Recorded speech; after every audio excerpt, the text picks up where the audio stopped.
what you felt must have been that same backlash I went through, only a few times worse, changing it from simple hunger to making you feel as if a piece of you was missing. Izuku looked at his blood-stained hands. They were trembling. How long will I feel like this? Like an unfinished puzzle, he asked as he swallowed back the fear. Hisashi only looked down with a sad expression, until the moment you take your last breath. Izuku was horrified at himself, but it wasn't because he had killed a man. No, he had done that multiple times already. What scared him so badly was just how much he had enjoyed it. The feeling of happiness after taking that light, how relief had washed over him in such a dark moment. Before any of the other vestiges could say anything, he slowly stood up and with trembling legs carefully walked through the house until he reached the bathroom. He looked in the mirror. He didn't know who the person in the reflection was. It was someone else entirely, someone who looked like him but wasn't. This person held darker eyes. His previous green eyes were now sunken and had dark lines among the creases and folds. He ran a hand through his green hair. In the mess of it, he could see a few new white hairs, so thin and almost invisible that if you weren't looking for them you would never find them. After a while, he was no longer looking at his hair but at himself. Tears rushed down his face. He hated it. He hated it so much that he knew that this was only the beginning as he looked at the person who he had become and at the one he had yet to become. The morning he woke up, Izuku grimaced at the morning news as they played on the TV as they all ate breakfast. We inform everyone that last night, the infamous hero killer Stain, identified as Kozome Akaguro, has been found dead after an anonymous tip relating to the villain being involved in a fight with a mysterious figure who police believe to be the mysterious Vigilante that has been roaming the streets. Then they proceeded to show pictures of the last alley in which they finished their battle, the deep crater on the floor, the dry blood and the broken windows. "See, I feel like I have heard that name before," Himiko said as she kept eating. Izuku wasn't really surprised at this. If he remembered correctly, it was the message that Stain should have given in the future that brought forth a bunch of different villains from hiding, she being one of them, and they joined the League as they believe him to be part of it. But now, since no one saw his speech and both Shigaraki nor Stain should know each other, things might have changed by a great deal. Izuku didn't like it, but he would need to prepare for anything that might change in the future, because changing Shinso's or Himiko's future was one thing but killing Stain was another. This is probably one of the biggest changes he has made until now. You probably heard of him in the news. He's famous for having taken down the most heroes, but it seems that his record has been cut short, Izuku said. The news made him feel nervous. He had hoped that maybe the police would have thought that maybe of the millions of people who hated the villain would have come to take revenge. He didn't expect them to pin the crimes so quickly on him. Maybe telling the detective that he was related to AFO was a bad idea. No. It was the right thing to do, even if it put a target on remnants. Last time, All Might had let his guard down after he thought that he had killed AFO. Yet he still doubted his actual death, but now, they were sure that he was alive, so that meant that they would prepare better when he made his move. "Those are rather dark news to begin the day with," his mother complained, but then smiled as she turned to her new daughter. "Anyway, Himiko, how are you feeling? Are you settling in well? Do you need anything?" His mother asked. "I'm really good. Even though I've only been here for a few days, it already feels much better than my old home. But are you sure I'm not causing you any trouble?" she asked once more. "Oh, not at all, dear. The only problem would be the money, but I can easily get a job with my years of experience," his mother answered. Right, he had forgotten about that. His mother was getting a job, something she had never done last time, so he was a little curious. "What job are you going to get?" "I'll just take up my old job as a lawyer." "You were a lawyer?" Izuku and Himiko both asked, making Inko laugh. "Yes, actually it was in one of my cases where I met you, father," she said with a bright smile. "What?" Izuku asked in surprise. "Oh no," his father said, the panic obvious in his voice. "You were put on trial?" First screamed. "And you didn't get the death sentence?" Nana complained. "For your knowledge, I wasn't the one on trial. I was just trying to get a job to hide my identity." His father tried to defend himself, but as his voice became quieter and quieter, it was obvious that he didn't have many excuses. "All right, fine. It was after one of my fights when Shimura was still alive and I didn't have that big of an evil empire, and since I had changed my actual name multiple times, I had nowhere to go and needed money." Were you a lawyer?" You know Jack's hit about law. You had an arts degree. First continued. Oh, so now the English major is trying to chew me out. Why don't you go read Hamlet or something? Hisasi answered back. That's around the point where Izuku turned out of their argument as the two continued bickering and focused back on his mom. I was preparing for a case which I thought could be a challenge as I was going against another lawyer who I had never heard of, but when it came down to it, I was actually surprised when he didn't even know some of the most simple things, which ended with him losing the arguments and his client deemed guilty. His mother laughed as she recalled the face of defeat and shocked from her husband. But I was even more surprised when he asked me out to eat. There he confessed to me that he actually lied to get the job and that he had no idea what he was doing. It was a really weird encounter, but we continued to meet up and he would tell me all these different jobs that he would take and one thing lead to another and we ended together. Now he has a job overseas but he still sends us money. Izuku was surprised at this. In his past life he never learned much about his father, so hearing this was already new to him. But he shouldn't focus on that because since today he didn't have school, they were going to focus on his new sister. Since only Izuku and his mom have lived in this house, they don't have all the necessities to take in someone else. They need clothes, more food, and they will have to move his room to make space for her too. But first, it itches, Himiko complained as Izuku pushed away her hand as she tried to scratch her head as he and his mother applied the dye onto her hair. They had bought the green hair dye for her yesterday and today was finally the day they got to work on her hair. Their mother was the one that did the most in this part as he had never done this before, but by the time they were done he was able to instead use all of the skill he got from playing dress up with Eri to make the two buns he had seen her with before. Wow, Izuku! This is my favorite hairstyle. How did you know? She asked as she looked at her green hair in the mirror. Izuku only laughed. The day then seemed to fly by. They went to different clothing stores to find clothes for her. They tested different mattresses to see which one she would like. During the entire time there was a strange feeling inside Izuku's chest. It was something that he had not experienced in a long time, something that he had thought that he could never experience again. Izuku! A familiar voice called out. What are you staring into space for, you nerd? A rough yet warm voice said. Come on, the others are waiting. A warm hand suddenly grabbed onto his own, her soft pink pads on her finger brushing against his scarred hand. He looked up and saw Ochako's bright smile. Behind her was the rest of his class all smiling at him. They were all walking around the plaza. It was the time before they went to the camp, and the first time he had ever done this with people he could honestly call friends. Izuku!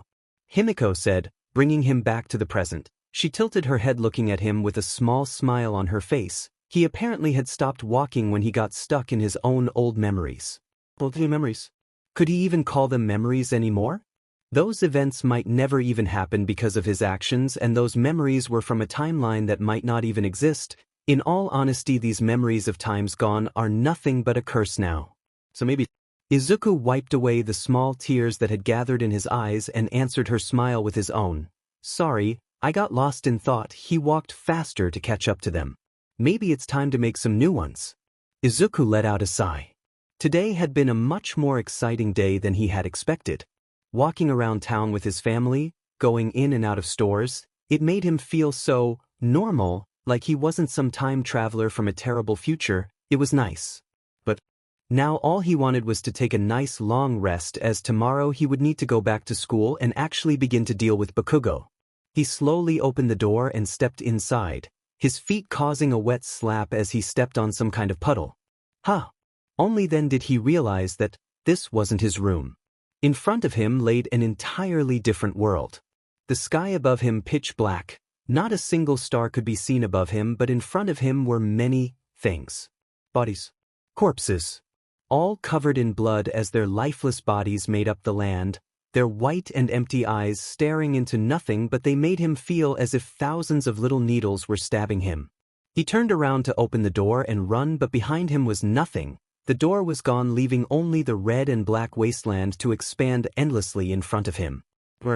Where am I? He asked nobody in particular. Just a moment ago he had been in his own home, so how come he was now in a completely different world? Wait, didn't something like this happen before? A nightmare. That must be it. He was just having a nightmare again. He'll wake up anytime soon. All of this isn't real and it doesn't matter? That's what you wanted to say, right?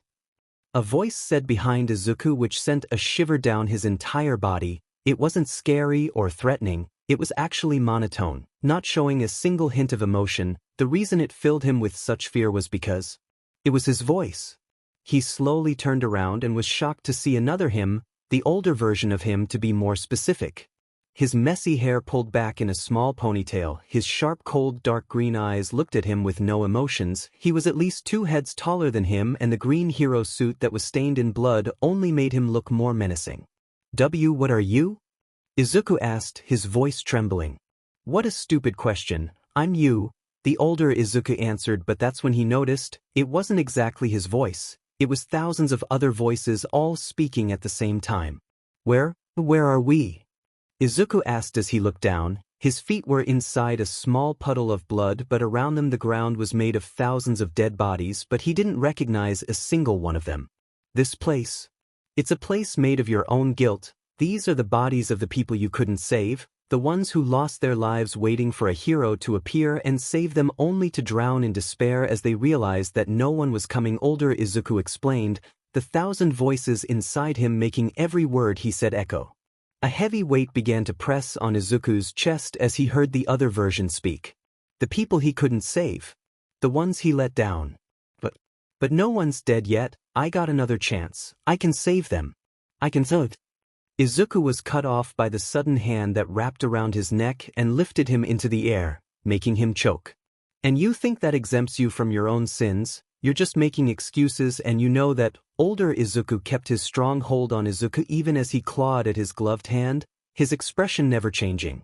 You may have gone back in time, but that doesn't mean that you can't make the same mistakes again. Older Izuku then began to walk, holding Izuku in front of him to look at him straight in the eyes as he continued. You got another chance, and yet look at what you've accomplished. You helped Shinso and one of your past enemies. Congrats. But he is still alive. Even as we talk, he is controlling and killing people, all because you thought that friendship was more important.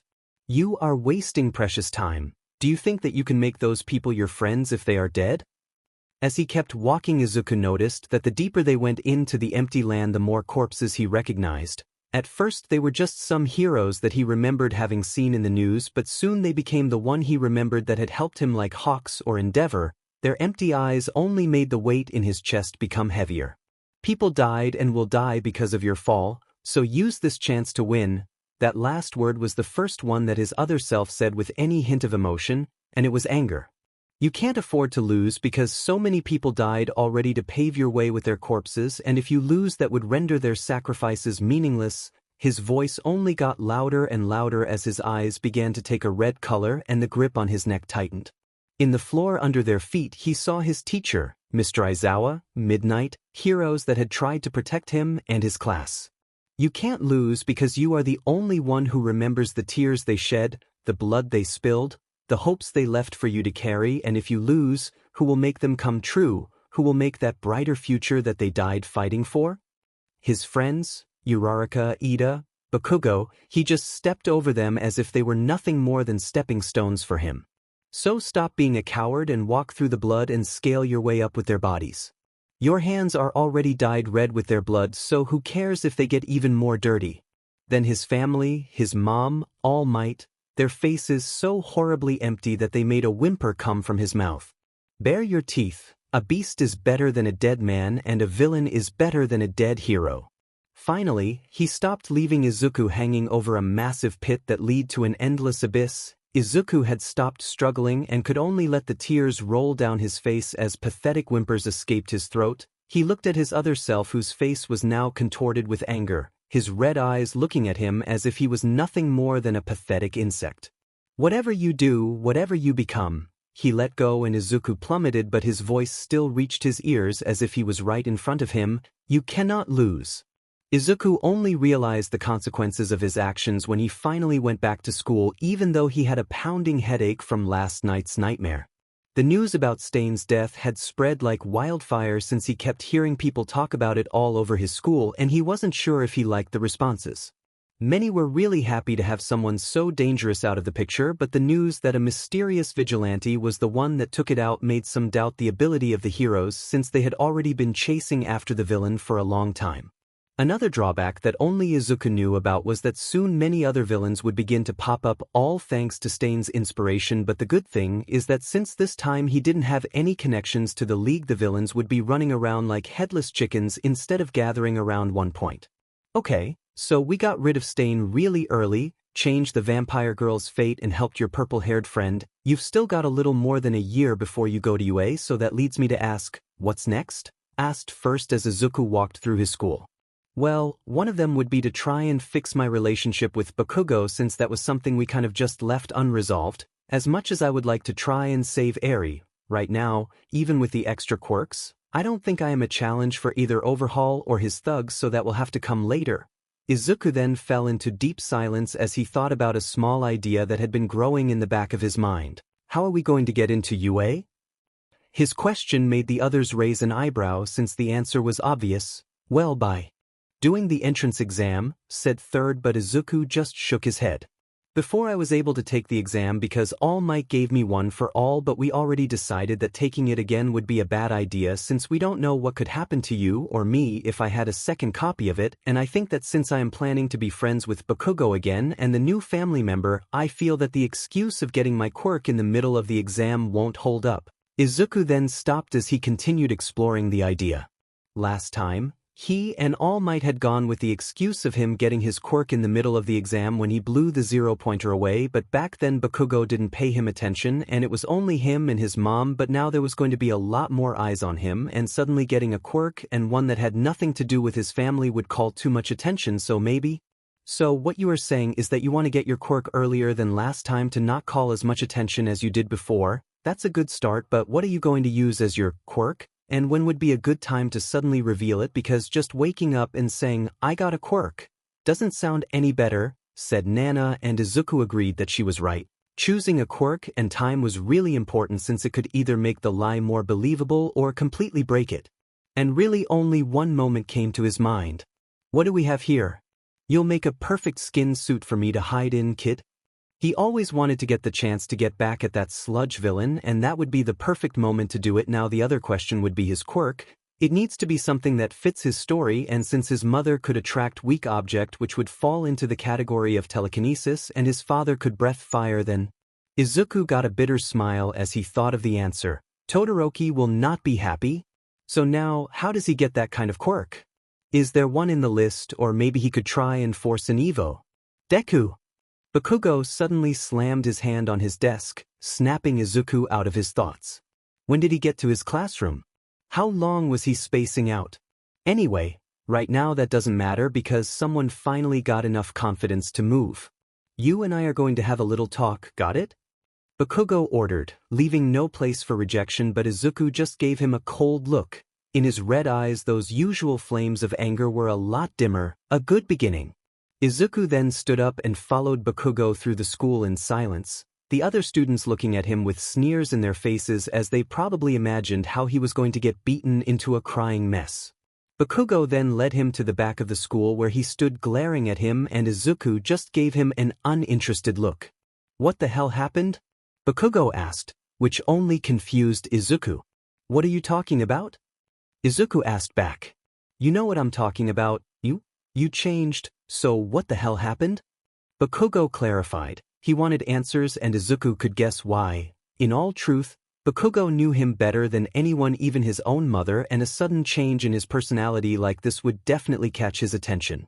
Nothing happened, Bakugo. I just got tired of being pushed around and decided to take my life in my own hands. That's all, Izuku simply said, but Bakugo didn't seem to like the answer as he clenched his fists. Then you are just idiot. He begins, a different kind of anger in his face, not the one he showed when he put him in his place as just a stepping stone for him, but instead something more personal. I already said it, so who cares? You can't do anything. You may be smart, but you are weak and quirkless. You'd get killed in seconds. Bakugo kept pushing him against the wall with every remark. Usually he would tower above him, but now with the growth that Izuku has gone through, they now stood on equal ground, both staring at each other's eyes. Bakugo's words, while angry, they also hid a small sense of worry. He actually cared about his own safety. It was a nice feeling, but he sure went the wrong way trying to show it. I won't get killed. I know what I am doing, Bakugo, Izuku answered back, the challenge obvious in high voice. Bakugo let out a laugh as he glared at the determined and unmoving Izuku. Yeah, you totally know. I can already see it. You'll write about their quirk in your book until they get bored and leave. His hands began to spark, giving him a more intimidating presence. Just accept it, you idiot. You can't be a hero. Izuku had enough. After school, follow me and I'll prove to you that I can be a hero, he said, this time pushing the blonde boy back, making him take a step back. Fine, I can't wait to see the face you make when you finally understand, Bakugo said with a grin as he left. The rest of classes went by normally until the bell finally rang. As everyone began to leave, Bakugo gave him a final glance before he left. Izuku was the last one to leave the empty classroom, but before he finally walked out, a figure appeared behind him. They looked out the window of their classroom with a wistful expression. It was the older version of him again, his ruby-colored eyes shining as he spoke, and even when not looking at him his voice was as loud as ever. Keep wasting time like this and I'll have to take things into my own hands. Izuku quickly turned around, startled by the voice, but when he turned to the window the other version of him was already gone, leaving him with that warning bouncing around his ears. Why the hell are we here? Bakugo asked as he looked at the place Izuku had brought him. It was a beach, just that. Nothing special, and at this hour there weren't even that many people. Yeah, the view was really pretty, but that was it. It's Toga Beach. As you can see, it's a seaside park, but the thing is that the place was abandoned after trash began to pile up, and because of that more and more trash just continued to pile up over the years, Izuku explained. Bakugo just tilted his head. The place looked spotless, so how could it have been covered in trash? And if they did clean up the trash, then he was pretty sure that someone would have talked about it. Izuku let out a small laugh as he could hear the cogs turn in Bakugo's head, but he decided to show him instead, so he pulled out his phone and showed him a picture. It's just trash, Bakugo answered, and he wasn't wrong. The image just showed a large pile of trash and a small amount of sand underneath it. It's a photo of the park from a year ago. The news seemed to shock Bakugo as he turned to look at the photo and the clean beach. Okay, but what does this have to do with you proving to me that you can be a hero? Bakugo asked. While the change in the beach did surprise him, it didn't really mean anything to him. I was the one who cleaned it, Izuku simply stated, but it was more than enough to surprise the blonde boy again. Excuse me? You if he cleaned all of that? Bakugo pretty much screamed in his ear and he nodded. Yep, it was for my training. Why do you think I got this growth spurt? Izuku said with a smirk on his face. Fine. But just doing a small service to the community doesn't give you the right to be a hero, Bakugo countered. Izuku just nodded as he left his backpack on the floor and began to roll his sleeves up. You're right, but like I said, it was actually for my training. The way I'm going to prove myself to you is... Izuku then rushed towards Bakugo and gave him a punch square on the face, throwing him to the ground with a proud smile. Like that. What the F you a-hole? The explosive teen complained as he got up, but Izuku had already taken a fighting pose. Fight me, Izuku said, fight me and let me prove to you that I can handle myself, that I can be a hero, Izuku challenged Bakugo, who held his cheek where he had punched him. Fine, you be... I'll show you once and for all where you belong, Bakugo grinned as he also left his backpack on the floor and got ready, his palms sparking with anticipation. Bakugo was the first one to move as he shot forward with his explosions, beginning with a right hook which Izuku easily dodged. Izuku has already fought Bakugo thousands of times in his last life, and all of those were with a better version, so even when fighting in a younger body, he could see the faults in his attacks and counter them. He sent a fist to his stomach, pushing the blonde teen back again before he rushed at him, and before he reached him jumped in the air and sent a kick to his side. Bakugo pushed his hands forward and used his explosions to dodge the kick, but then used the small time that it took Izuku to get back to a good stand to punch him in the face. Izuku bitterly smiled as he took a step back. Just like he remembered, his friend is a natural-born hero as he is able to quickly adapt to the situation and take advantage of it. The two of them continued sending punch after punch. Even when fighting quirkless, Izuku proved to be a big adversary as he knew Bakugo like the back of his own hand, but the same could be said of the blonde boy, both of them quickly thinking on their feet as their fight went on. A few passers-by only sent them a few confused and worried glances but left the two alone. The only people who watched the fight with interest were the vestiges as they silently watched the two kids beat each other to the ground. Nana winced at the bad burns that appeared on Izuku's body every time one of the explosions reached him. She wasn't really happy about the way Izuku had decided to go with it, but she understood that sometimes to get the message to someone with such a dense head you needed to beat it into them a little. She turned to glance at the other two vestiges that watched with far more interest than all the others. All for one and his little brother. They stood side by side looking at the young kids. No, that isn't right. They were looking at themselves, a conversation between two people without words, every punch thrown being an entire sentence filled with emotion, every kick a silent, frustrated scream that could reach the deepest parts of them. First had not told them too much about how his time had been, mostly stuck inside that gray vault he had said, but he did tell them that he had gotten into one fight with his brother. By their expression she could guess that even with that, there were still a lot of things left unsaid. She let out a sigh. She hated that man so much, but she could understand how much losing your family could be, so she couldn't help the wish for them to try and make things up. Thump. She turned back to the fight and let out a small chuckle as she looked at the two tired teens covered in bruises laying on the sand. Izuku had a black eye, parts of his clothes singed and broken. The times that the heat reached his skin it left a few red patches on his skin, his knuckles bruised and bloodied as he looked up at the sky. Bakugo on the other hand had no burns, but his body was black and blue from Izuku's punches and kicks, his nose bleeding and his cheeks swollen, his uniform a mess stained in his and the green-haired kid's blood. For a while both just laid on the sand looking up at the darkening sky, the sun beginning to set in the horizon and the stars beginning to shine brightly in the night sky. Bakugo felt a strange sense of déjà vu wash over him as he looked up at the sky. How long ago was that time? When he fell as a kid when he was leading the other kids, he had slipped and fallen in a shallow river. The others just watched, and the only person who ran down to try and help him was a small green-haired boy with a face full of worry as he stretched out a small hand. Bakugo slowly stood up, letting a few curse words slip from his mouth as his body ached with every slight movement. Izuku looked at him with not anger, sadness, or the cold glare from before, but awe and a small smile. Of course he would be the first one to get up. It was what Izuku thought. Bakugo had always been an amazing guy. Ha! I said get up, Bakugo said, but his words were not what had confused Izuku but his actions. Bakugo stood in front of Izuku with his hand outstretched towards him to help him get back up from the ground. Both of them just stayed staring at each other until Izuku finally broke into a bright smile as he grabbed his hand. Thanks, Kaken, Izuku said as he got back on his trembling legs. Bakugo just clicked his tongue as he picked up his backpack from the sand before giving Izuku one final glance, no anger in his eyes. Izuku smiled as he followed with a smile, a silent message of respect between the two of them as they walked home. Izuku, I can't believe you just came back like this, Himiko said as she pressed a bag of ice against his eye, but even when being berated he couldn't help but laugh. If Mom saw you like this she would have a heart attack. I'm sorry, but really it's nothing too bad. He tried to calm her down, but it did the complete opposite as she lightly hit his arm, making him flinch in pain. Okay, it hurts a little bit. The two continued to talk as Himiko helped with his wounds. Right now, the two of them were alone at home as their mother was out in an interview for her job, and he was really glad that she didn't see him like this because, like his sister said, she would have a heart attack.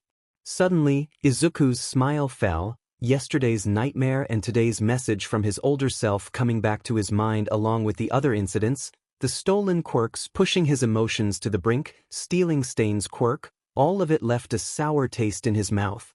Hey sis, can you promise me something? He quietly asked, but it was more than enough to catch her attention. Sure, what is it? She asked as she looked at him. He smiled as he could see the trust in her eyes. Maybe it was selfish of him to ask something so big of someone like her, but he couldn't help the small ball of fear in his chest. If for some reason I become a villain, be sure to kill me, all right? He said with a weak smile. Himiko was shocked, and for good reason. The kindest person she had met, her own brother, had just asked her to kill them. How could she not be shocked? Why does someone who only wishes to help others be so scared of turning evil? She didn't get it, but for the person who always wore a smile, made her days brighter and brought a new light to her life, if there is something her brother was scared of, as her family then. She carefully held Izuku's rough hands in her small soft ones and with a determined expression nodded her head as she silently made a promise in her heart. She'll protect him, no matter what. Izuku gulped down the bottle of water that he had brought not because he was thirsty but because he was worried about what could happen to his own throat after he began. He looked towards the ocean as it reflected the stars in the sky, the smallest movement because of the wind, and under his boots the clean sand of the beach. Right now it was the middle of the night and he was standing on Toga beach getting ready for the next phase of his training.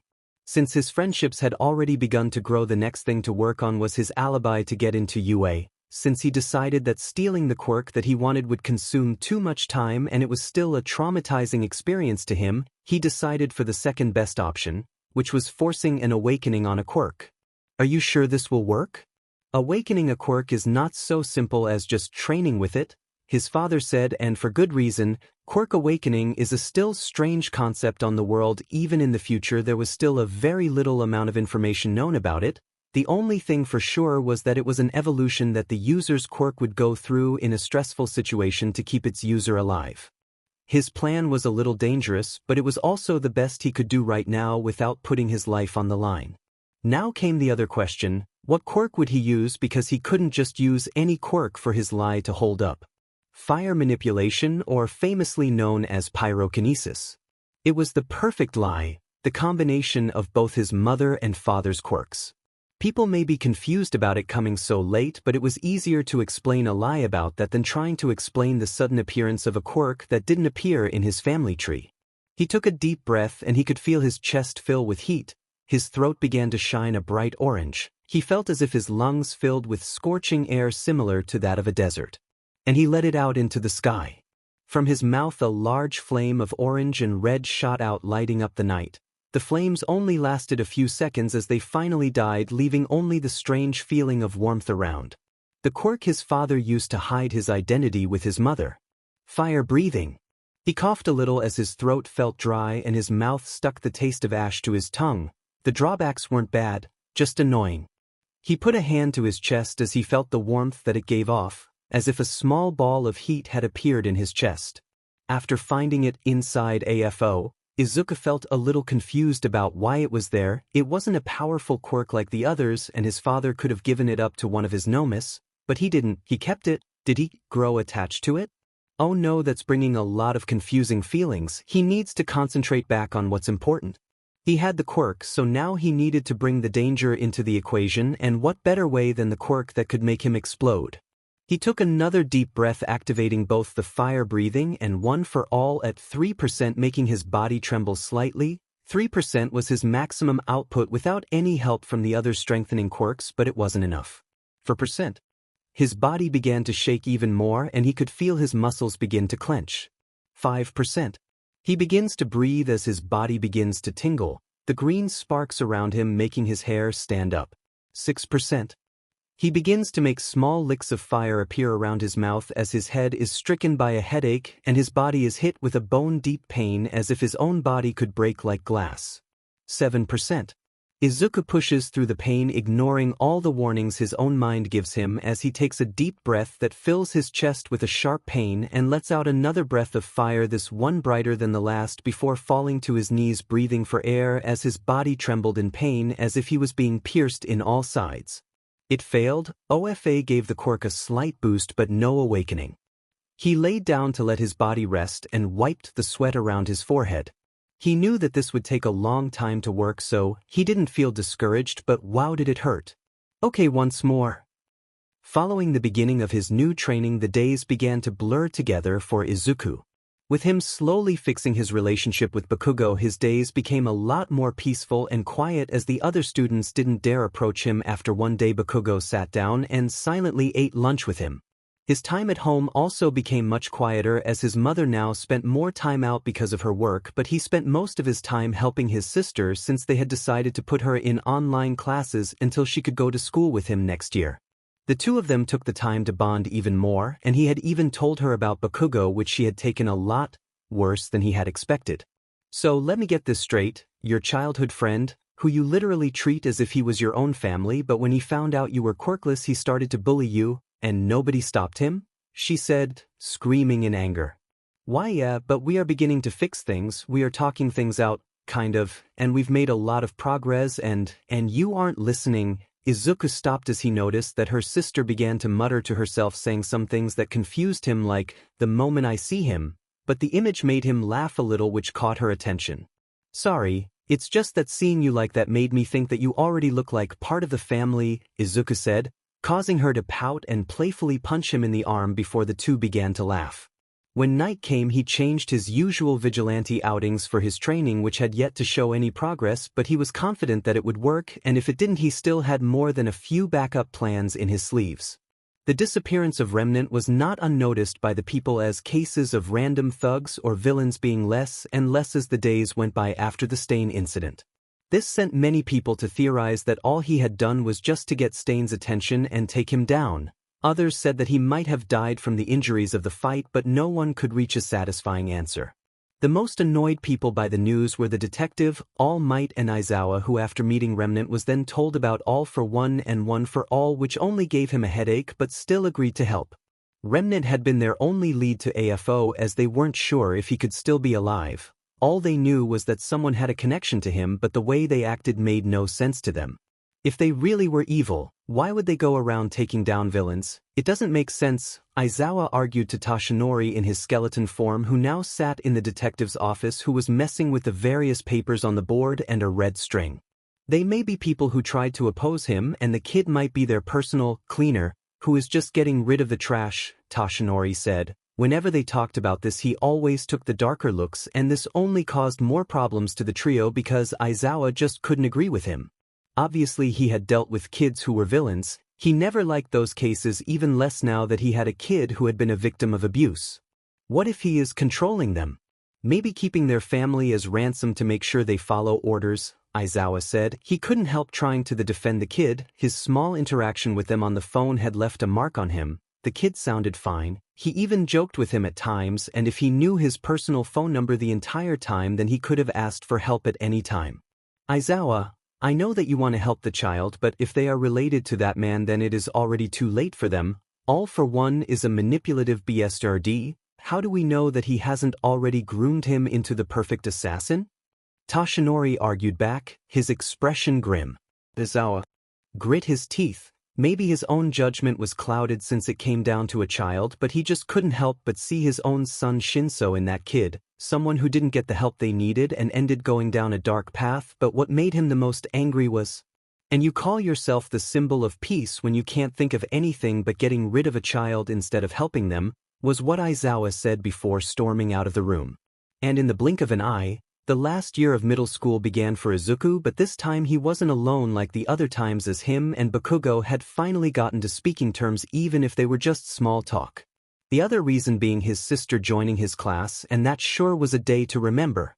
And now, before we begin, I have to inform you of a new classmate that will be joining the class, the teacher said with a complex expression on their face as the other students began to whisper amongst themselves, making Izuku smile as he already knew the surprise, but he kept an eye Bakugo as he wanted to see his reaction the most. "Please come in and introduce yourself," the teacher said, and the classroom door opened as a girl with green hair and two buns walked into the classroom with a mischievous smile. "Hello, my name is Midoriya Himiko. It's a pleasure to meet you all. I hope that we can be great friends in the future," she said with a wide smile that showed her fangs as the whole class looked at her in complete surprise before turning back to look at Izuku, who was just smiling. Bakugo seemed to be the most surprised out of everyone when he heard that his friend, who he had known his entire life, had a sister of the same age who he had never seen before. Izuku held back a laugh as he looked at Bakugo, who looked at him with confusion and surprise, looking for an answer. If he had a stretching quirk, he was sure that his jaw would have hit the floor by now. Himiko just happily walked to her seat in the middle of the classroom. The teachers sighed as they rubbed their eyes. "With that out of the way, let's begin class by opening your books at page." The students just followed instructions as they tried to process the reveal in their heads. By the time class ended, the first one to move was Bakugo, who got up and stormed to her seat. "Who the hell are you?" he simply asked as he glared at her. She calmly looked at him, spiky hair, red eyes, and a bad personality. "Yep, just like he said. You must be Kakin," she said with a sickeningly sweet smile which just made him more angry. "Don't fake call me that now, answer my question, Fangs," he said, anger clear in his voice. "Oh Fangs, huh? Izuku did say that you usually give people nicknames, but I at least hoped that they would be good, you know, she said with a smile still on her face as her voice dripped with sarcasm. All the other students couldn't help but watch in awe at the girl that openly challenged and mocked the most feared student in the school. At this point Izuku felt that things could get out of hand. "Hey Kaken, let's all just calm down and I will explain everything," he said as he got in between the two, trying to stop a fight from happening, but even he was surprised by the sudden change in his sister's attitude. "Well, you better, and I hope it be a FNG good explanation, nerd, because you don't just get a sibling out of nowhere," Bakugo said, now glaring at him. "Hey, don't call my brother a nerd, you beach," Himiko said, catching the two boys' attention. "Himiko, no," Izuku said in surprise at hearing his sister curse for the first time. "Oh, you wanna go cat eyes?" Bakugo said with his hands sparking a little. "Kaken, don't encourage her," Izuku reprimanded the other boy. When he thought he could see the two just about to get into a fight, he acted first and grabbed the two of them by the back of their clothes and dragged them outside with ease. The teacher just sighed as they laid their head against their head, already feeling a headache coming in. "So, you were recently adopted by the Midoriyas from your abusive family, and since it was in the middle of the school year, they kept you in online classes until this new year started to finally sign you in. Am I missing anything?" Bakugo asked as he made a quick resume of what the two siblings had told him. They both shook their heads. In the story they gave him, they had decided to skip the more gruesome details of the story. "Okay, but I do have one question. Why the F? Did you never think of telling us?" Bakugo asked. Both of their families were close, and even if they didn't talk about it, both of their mothers were close friends, so he had expected at least his mother to tell him, but it seemed like she was also out of the loop. "Well, Izuku was busy with his training and studying to get the time to tell you, and Mom has been really busy with her job, so telling your family probably slipped her mind," Himiko explained, which was mostly correct because she didn't know that Izuku didn't tell him on purpose since he wanted to see his friend's reaction. "Oh, don't judge him. If he was going to mess with time, he could have a bit of fun with it now and again." "Wait, Auntie Inko is working now. What does she even do?" Bakugo asked. "She's a lawyer now," Izuku answered to the surprise of his blonde friend. The three of them continued to talk before Bakugo said, "You said something about training, right?" Izuku nodded, wondering where this was going. "Tell me where it is and I'll join you," he said, surprising the two greenettes. "Wait, you want to join really?" Izuku asked. "After seeing firsthand how much of a mean left you had, I thought that what you are doing can't be that bad," Bakugo said. "Wait, if he is joining then I want to join too," his sister said, looking at him expectantly. "Well, if the two of you want to join then I won't say no," Izuku said with a smile, happy by the idea of training with them. Their conversation continued without anything interesting coming up again, except for the times when Himiko and Bakugo kept butting heads with each other, only confusing Izuku as he tried to stop a fight between them. On the walk home, Izuku couldn't help but ask, "Do you have something against Kaken?" "What? No, what makes you say that?" she innocently asked, giving him a smile. He sighed and patted her head, making her giggle. "It's just a hunch. 10%. Izuku was on the floor, writhing in pain as he gasped for air but couldn't get anything in. His muscles locked in place, leaving him frozen on the cold sand, his ear ringing, only making the headache he had much worse.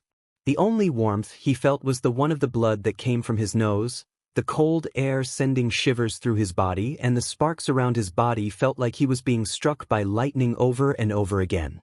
His vision, already blurry, began to spin as he could feel his own body shutting down. Just a little more. Just a little. As if a matchstick had been thrown on him, his body suddenly was covered by flames of a deep violet which illuminated the beach, making him look like a human torch. Izuku quickly turned off one for all when he felt the fire burn through his skin as it began to make his own skin fall off, exposing his own bones to the cold night, sending even more jolts of pain through his body. The heat was so powerful that the sand around him began to melt and turn to glass in seconds. Izuku quickly activated all of the healing quirks he had as he kept breathing on the ground, his body regenerating the lost flesh back into his body. He closed his eyes as he just listened to the soft sounds of the ocean as he waited for the sudden rush of adrenaline in his body to disappear. The heat that once stayed focused in his chest now spread through his entire body as if it flowed through his veins, He opened his eyes and with a little concentration made a small orange flame appear on his fingers. He had done it, he finally had the quirk the world had refused to give him.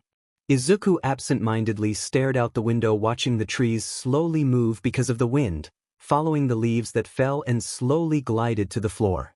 The day had been like any other, a fight between heroes and villains on the way to school, a new hero making a debut, someone with a gigantification quirk if he remembered correctly, and then just sitting through class answering whatever questions came at him.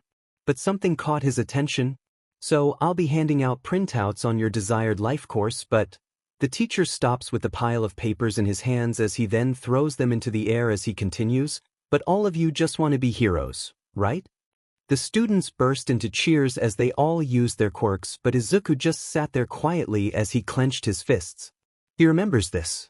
The day it all began. Yes, all of your quirks are all wonderful, but it's against the rules to use them in school. The teacher tried to calm the students and Izuku looked towards the next person who would speak up. Sensei, don't lump us in with these extras. Bakugo loudly exclaimed with a grin in his face, getting the entire class attention. You can't compare me and the Midoriyas to these weak-butt extras. We are in a whole other ballgame. He proudly stated, and Himiko nodded with a smile. Izuku was a little surprised at the statement as it was different from the one in the past, but that just went to show how much he respected the people he deemed worthy to stand on equal footing with him. The other students were obviously not happy with his words. Oh yeah, you three are shooting for UA, correct? The teacher said, bringing silence to the room as all the other students shut their mouths in surprise, but soon their voices started again with a new tone, much quieter and subdued as to not call their wrath on them. But isn't that the national level academy? Isn't the entrance exam super difficult? Yeah, and will they really accept someone like him? You can't get in with just good grades. Izuku just let out a sigh. They were talking about him. The change from being called Deku to the one who should not be named, as first put it, wasn't bad, but even now they still thought that he had no chance to become a hero. What was that about Izuku? You'd med extras? Bakugo said, his hand igniting, giving his face a much dangerous look. You got a problem with my brother? Himiko asked with a smile, but a dangerous glint could be seen in her eyes. The students shuddered as they shook their heads. After the first day of class, Himiko had quickly gotten both the respect and fear of her classmates, since she is one of the only people to talk back to Bakugo, who not long ago was thought to be the top dog of the school, but not long after he had acknowledged the two twins to be the only people in the school he would come to respect. The other students had tried to get on their good sides, but no one could, all because of one thing, the only thing they have in common. Izuku. Bakugo had begun to fix his relationship with Izuku, and while they were not at the same level they were back when they were kids, he couldn't tolerate those who tried to hurt him. Himiko, on the other hand, after hearing what Izuku had to go through, she had put all of them in her blacklist, but after seeing how much Izuku kept vouching for Bakugo, she reluctantly decided to accept him as a friend. After that, class continued on with no problem. Izuku looked at his desk, which was completely clean, no burn marks or writing like last time, no fight, no ridicules. All of these were small but still big signs to him of the changes he had done. Class finally finished and everyone began to leave. As Izuku began packing his things, Himiko came straight to him, since both walked home together, but there was also Bakugo who was waiting for the two of them. He also walked with them, but at one point split off for his own home. Are you coming or not, nerd? Bakugo asked as he crossed his arms. There's this new restaurant close to my home that I wanted to check before it closes for the day. Oh really, what kind of restaurant is it? Himiko asked. While she didn't entirely like Bakugo, she knew that the two could still have normal conversations.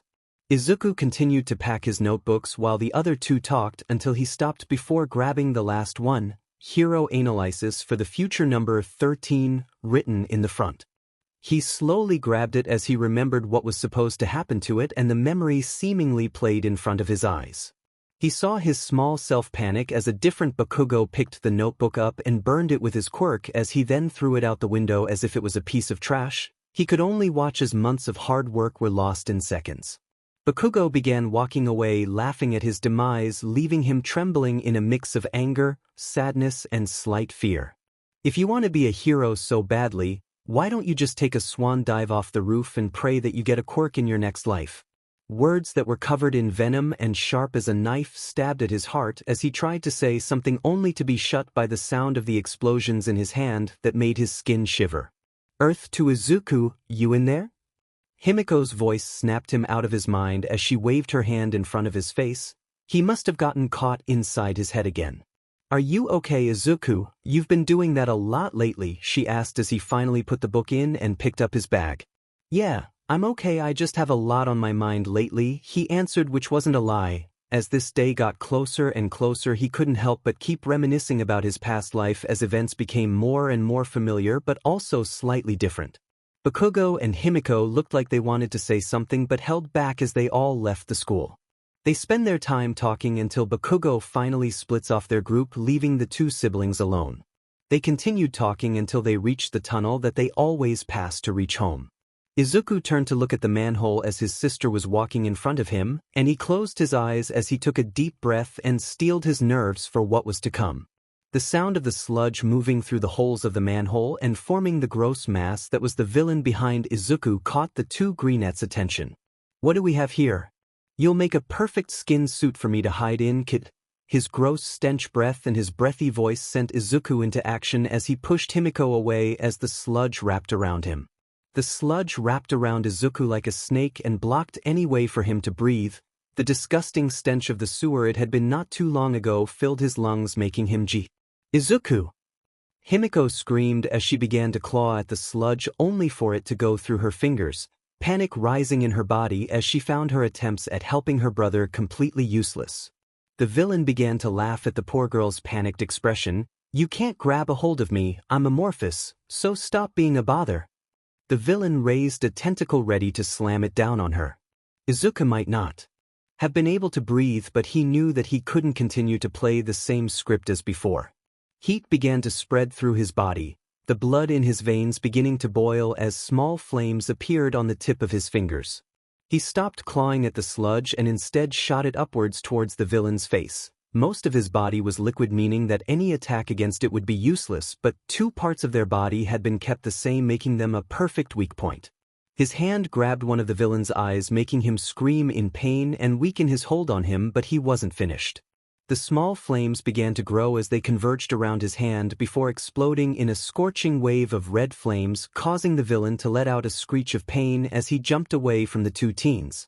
Izuku fell to his knees as he coughed, trying to take a breath of fresh air. Himiko rushed towards him, both worried and surprised at what she had just witnessed. The villain watched in pain and anger as the eye Izuku had been holding fell to the floor as a pile of ash. "You little beastie, I'll make you regret that." The mass of sludge then shot forward, raising multiple tentacles at them. Izuku clutched his hand. Since his body didn't have any kind of fire resistance, his own flames caused him various different kinds of burns, and using it again would only make them worse, and at the same time, he knew that this villain was ready to kill the two of them, so if he wanted to survive he would also send a killing blow at them, but he didn't want to do that right in front of his own sister. Thankfully, things wouldn't come down to that as someone else still needed to enter the scene. "Have no fear." The manhole that the sludge had come out of suddenly shot up as a muscular figure climbed out of it, his voice as loud and clear as ever, bringing everyone's attention to him, his blonde hair shining as if made of gold, and his smile exuded an aura of confidence. "For I am here.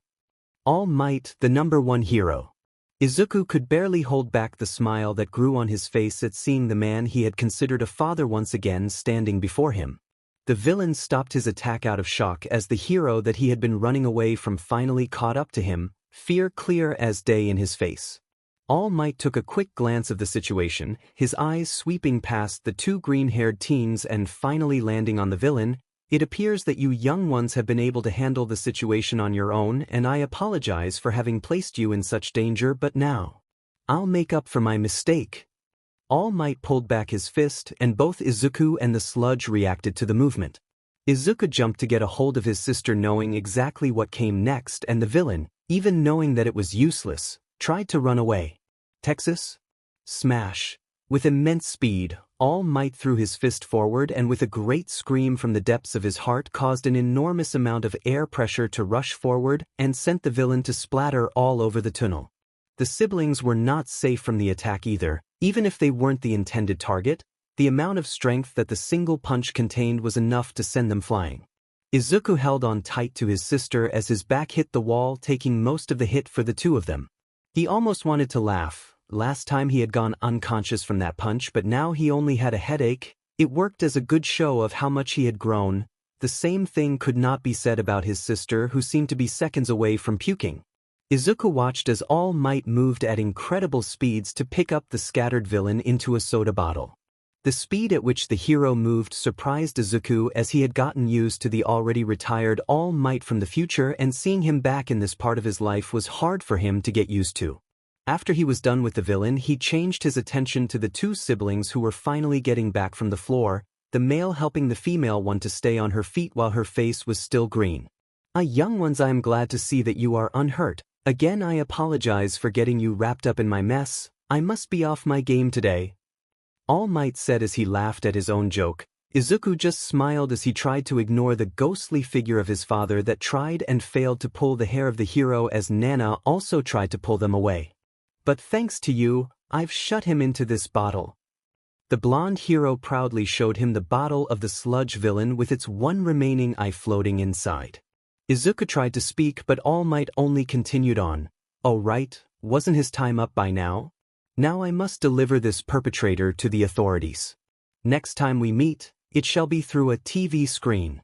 The words made Izuku's happiness disappear as he saw the hero squat, his hands stretched out by instinct to try and grab the hero before he left, only to close it and let it fall helplessly to his side as the words that started it all rang in his head as if stuck on replay. Even if I don't have a quirk, can I become a hero like you? A bitter feeling began to well up in Izuku's stomach as he helplessly watched his bond with the hero come undone, tears prickling the corners of his eyes. With a single jump, All Might had already gone into the sky faster than a rocket, his figure disappearing into the clouds, and Izuku could only watch from the ground. Bye, never come back, his father said with a smile to the now-gone hero, as if he had been the one to scare him away. Nana drifted into view, a sad and concerned look in her eyes as she could understand how Izuku felt. She had seen Toshinori as her own child and the boy had seen him as his father, but now that relationship would never flourish as the one thing that had brought them together, one for all, was taken out of the equation. Kiddo, are you okay? She softly asked the greenette, who now looked at the ground with a shadow casted over his eyes. Izuku looked back at his sister, who was finally getting better as her face was less green than before, and he could see that the events that had just happened had already begun to dawn on her. Izuku sighed, a deep sadness in it. He knew that things like this would be hard, that because of his actions and situation the relationships he had would never be the same, and that he should prepare himself for those moments, but… Yeah, I'm fine, he quickly said. It's not the truth, but he doesn't want them worrying about him more than they already do. They have much more important things to focus on. She gives him a look that clearly says that she didn't believe him, but all she did was reach out and take his hand. Once again he could feel warmth spread through it, and it at least helped keep him together.